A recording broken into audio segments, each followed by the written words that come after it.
I don't know who took a bigger beating at Super Showdown. The Fiend, Ricochet, or you with those picks?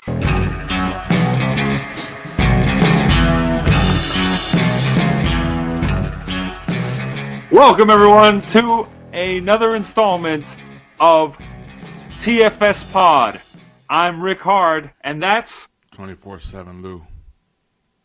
And Lou, did you see Super Showdown? I saw it live. I didn't wait like everybody else. I didn't wait like everybody else. So it was understandable. And I didn't get to see it. I didn't get to see it live noon. You know, I was too busy calling Vince up and telling him, "Yo, that Undertaker thing was a joke." Oh, you're making phone calls. Oh man, I want to give you props on one thing though. You did call Mansoor getting a win at Super Showdown. I know they did. Okay, to everyone listening, they did spring up matches on us at the last minute that we did not predict on because they were not announced by the time we had that recording. Yes, they were not announced. They added 3 whole matches to the thing. OC versus Viking Raiders. They had the OC get the win on the pre-show. They also added Angel Garza versus Humberto Carrillo. Angel Garza won. And you had Mansoor, in case you don't know who that is, don't worry about it. Most people don't if they don't watch these shows.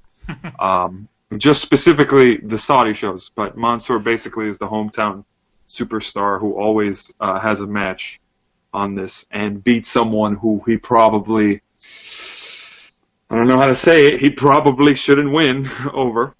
He's already, he's won a Battle Royal. Yep. A match with Cesaro. And now he's beaten Dolph Ziggler. 3-0. The streak is alive. 3-0, only in his hometown of Saudi Arabia. So we're going to have, and how many more shows later for the next couple of years? We might have the next Undertaker. Don't give Vince any ideas. We might have the next Undertaker streak, the Mansoor streak in Saudi Arabia. Oh gosh, how long do we go before this guy is challenging for the Universal title? Oh my God, one of those shows, yeah. All right, yeah, but one step at a time. So, shall we address the fun fact of the day? Sure, go ahead. So, if you combine the total time of the match between Ricochet and Brock Lesnar, along with the match between Goldberg and The Fiend, a.k.a. the 2 major title matches on the show for the Universal and WWE Championship, you would still have the shortest match of the night because that match would only be 4 minutes and 30 seconds. And the longest every other match on the card went over 9 minutes. That's how short both those title matches were. Yep. The promo for Ricochet was longer than that stupid match. So of course, let's talk about the shock of the night. Ricochet was not victorious against Brock Lesnar. What? Wait a minute. There were various shocks. Hold on. Go on. Actually, no. In this one, start with the beginning of the show, what we had there with the Tawig Championship. Okay. So let me address the fun thing in the room here.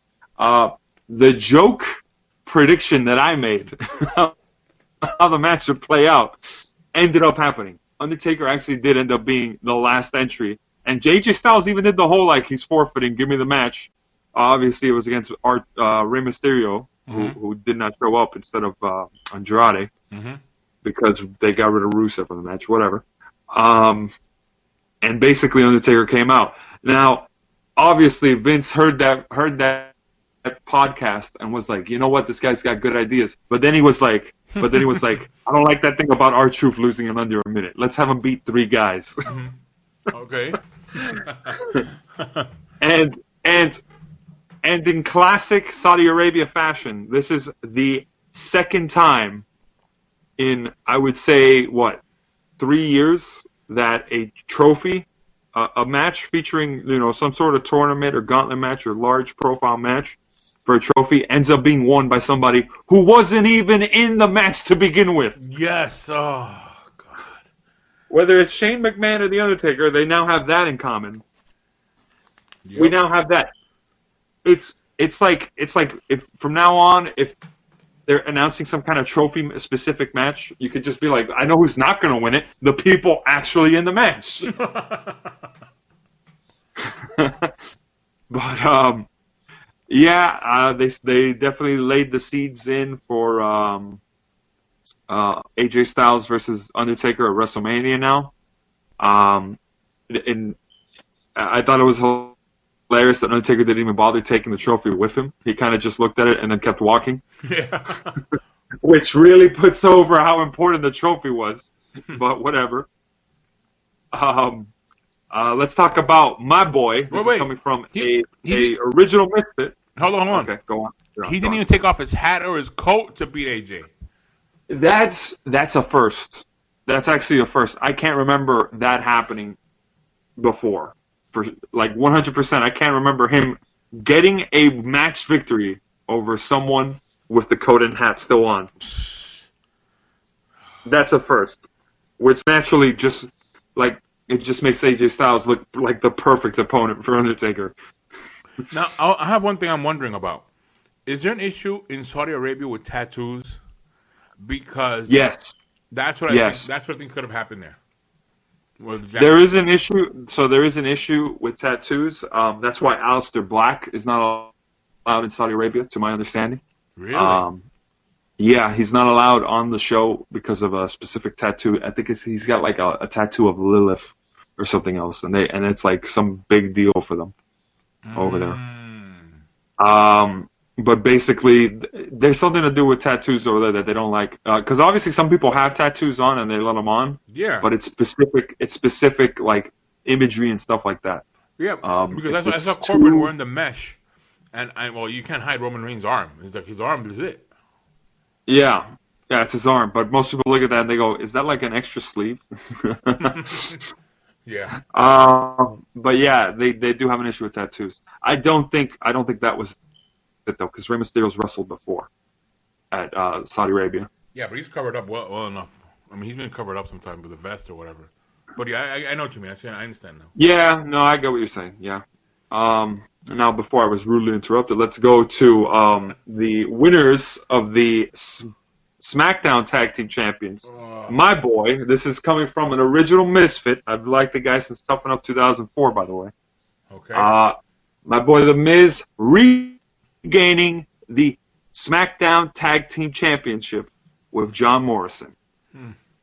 By the way, Miz is now a 8-time Tag Team Champion. Granted, it spans over different types of tag titles, but basically, this is his 8th Tag Team Championship win. Also, tying his 8th Intercontinental title win. So, he's been 8-time Tag Champ, 8-time Intercontinental Champion. Good. So, yeah, just keep racking up those stats. It'd be really nice if we could finally give him another, main event title reign, though. That one WWE Championship reign. It really irks me. But way to go to Miz and Morrison. And Lou, by the way, their catchphrase, in case you don't know this, as an original Misfit, I know this, it's be jealous. As in, you better be jealous because you're not winning another prediction contest for a while, buddy. No. What was it that you called this show? Super House Show? Yeah. Yes, it is. Oh, boy, were you wrong. So let's talk about Roman Reigns finally beating Corbin one-on-one in that cage match. Just kidding. We're not going to talk about that. Oh, that was what we all expected. That was what we all expected. A horrible cage match. That's why we're not talking about it. This feud had better be over. Tomorrow. You didn't beat me fair and square. You've never beaten me. You've never beaten me one-on-one. You've never beaten me in 90 seconds.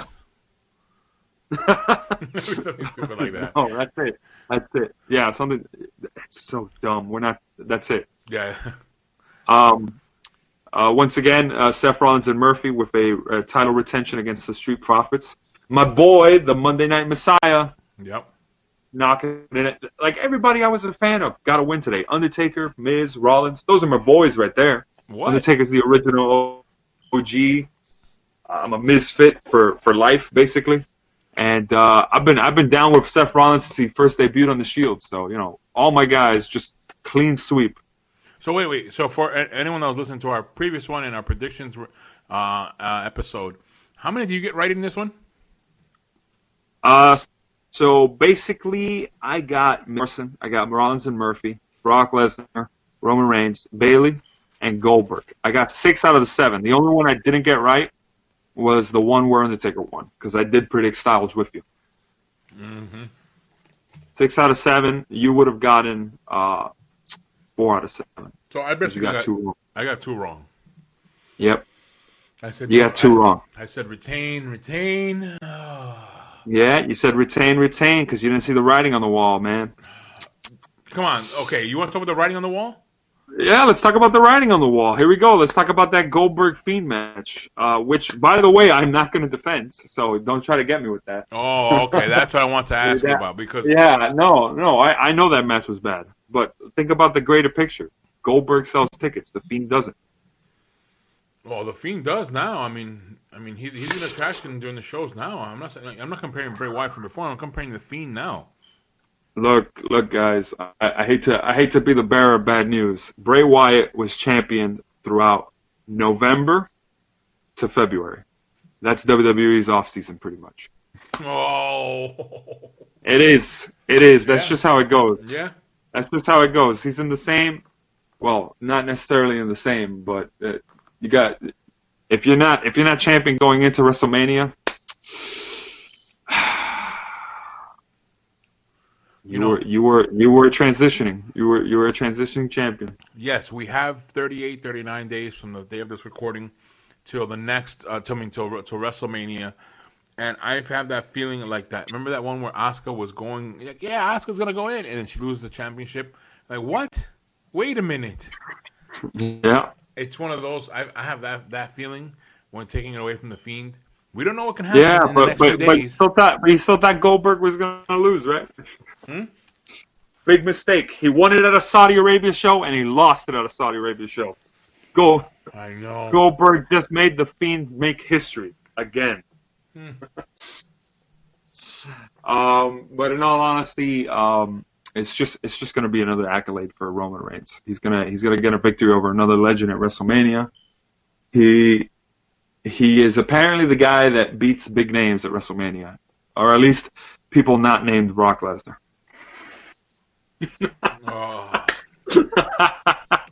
It just would have been better Cena versus the Fiend with a championship. No, it wouldn't have. Yes, That's it would. No, you don't know what you're talking about. He's going for his tie-breaking championship. His record-breaking his record-breaking championship. Sorry, record-breaking. Yes, and no. He's not in that stage of his career, Lou. You should know this. He's in the stage of putting people over. He's giving back to the business. Which is why he's going to come in there and he's either going to right the wrong and lose to the Fiend at WrestleMania, or, and please do this, have him face Aleister Black and give it to somebody who deserves it. What? That's the match that should happen. I'm just gonna say that out there. No way. Not there yet. Yeah, he's there. Because let's face it, John Cena has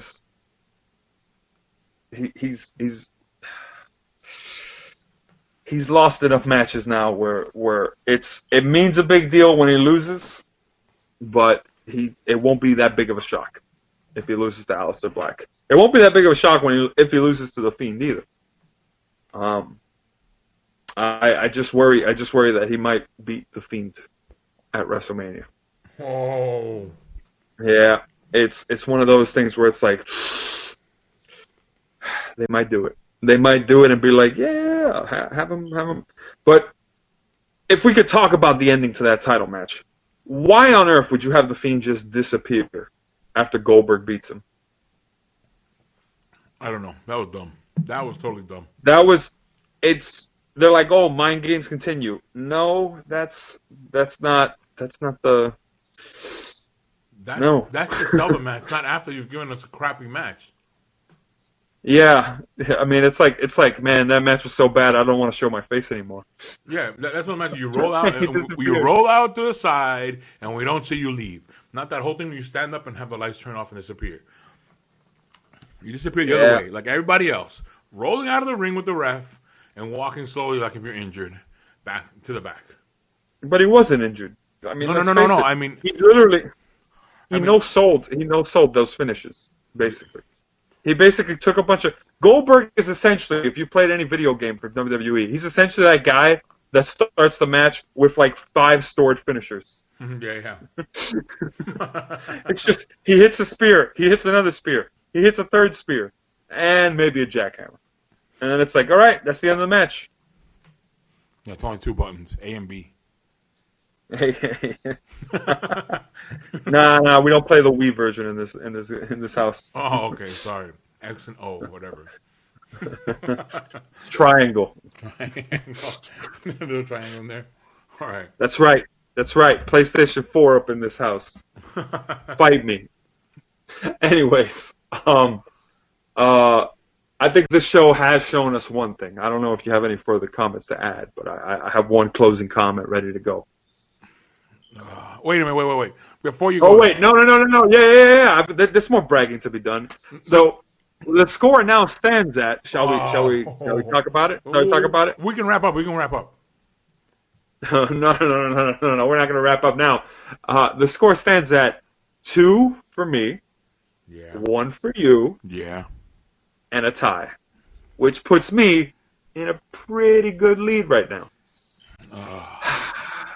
So you had a let's see where do we stand at? Since the beginning of the year, you have either been tied with me or behind the 8 ball and and already losing the race. So good luck with the catch-up game now. I look forward to the next prediction contest. It's a build-up of a story. Watch the end of the year. Yeah, everybody loves a good underdog. Maybe you'll pull it off.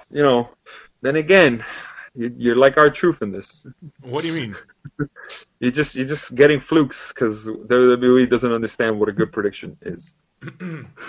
Yeah. Okay, but hold on, because you did mention one thing on the previous show was that you did say Goldberg would win, and you went into a whole big thing about it. And you mentioned something about Cena challenging Goldberg. Yeah, maybe Cena will challenge Goldberg at the Elimination Chamber. That's what I'm talking about. And then Cena comes out, challenges Goldberg, and then as they're having that stare down, you have the Fiend show up, and basically, so you can either have two ways about it. The Fiend just disappears, and you don't see him for a while, right? And then when Goldberg is having his match with Cena at Elimination Chamber, the match goes to a no contest. There we go. When the Fiend attacks John Cena. There you go. To set up their feud, if you're going to go with the Fiend versus John Cena. Now that's a better setup, though, that I can see.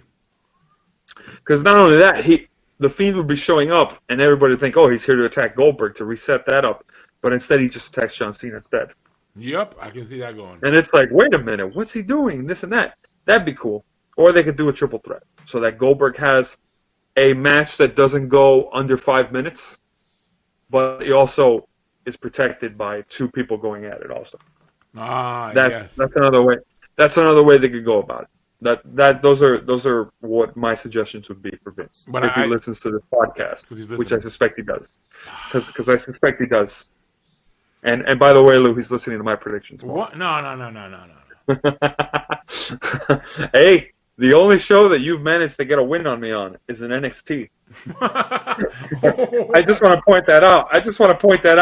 Vince is listening to this show and going, that guy's got good... When he hears my prediction, he's saying, oh, I like the way that guy thinks. And when Triple H listens to the show, half the time he goes, you know what?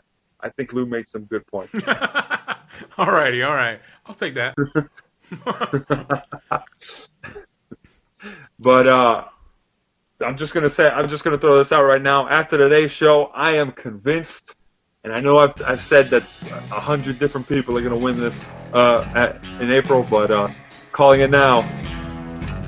Future Andre the Giant Memorial Battle Royal winner. Oh, no. R-Truth.